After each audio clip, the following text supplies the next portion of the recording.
Hi friends, SBI credit card. Hi friends, SBI credit card అనేది మనకి వచ్చేసింది. మొన్న రీసెంట్గానే అప్లై చేశాను. ఒక 1 వీక్ అయి ఉంటుంది. సో కార్డ్ అయితే మన చేతికి వచ్చేసింది. ఒకసారి ఓపెన్ చేసి చూసేద్దాం. దీని ప్రాసెస్ అంతా చాలా ఈజీగానే ఉంది. నాకు ఒక చోట ఏజెంట్ అడిగాడు, కావాలా సార్ మీకు కార్డు అని. నేను అలా అప్లై చేసిందే. సో సీల్ ఓపెన్ అయ్యింటే మాత్రం మీరు యాక్సెప్ట్ చేయొద్దండి. ఇది హోలోగ్రామ్ ఉన్నది, ఒరిజినాలిటీ. సో చూసారా, సీల్ నో. ఎప్పుడు కూడా ఓటీపీస్ అనేవి అడగరు. ఎక్స్పైర్ డేట్ కానీ, ఓటీపీస్ కానీ, పిన్ నెంబర్ కానీ, సివివి నెంబర్ కానీ అడగరు. ఇది ఖచ్చితంగా మీరు గుర్తుపెట్టుకోవాల్సింది. కొంతమంది ఏం చేస్తారంటే, యాక్టివేషన్ చెయ్యాలండి, మీరు ఖచ్చితంగా ఓటీపీ చెప్తేనే యాక్టివేషన్ అవుతుంది, సివివి నెంబర్, కార్డ్ నెంబర్ అంతా వాళ్ళు చెప్పేస్తారు.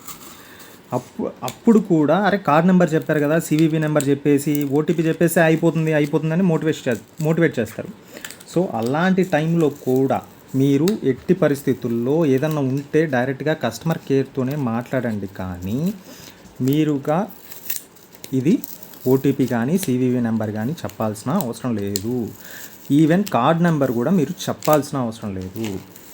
ఇన్నిసార్లు ఇంతసేపు ఎందుకు చెప్తున్నా అంటే, చాలామంది చాలా స్ట్రాంగ్గా సీల్ చేశారు. అంత ఈజీగా అయితే రావట్లేదు ఇది.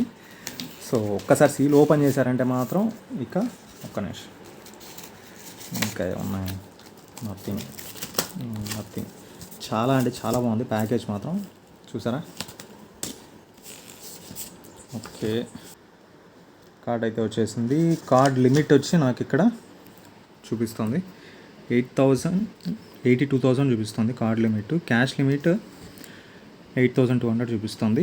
నెక్స్ట్ ఇంకోటి ఏంటంటే, దీంట్లో నేను ఖచ్చితంగా ఇప్పుడు యూపీఐకి యూపీఐ ఐడి ద్వారా వాడే కార్డ్ అనమాట ఇది.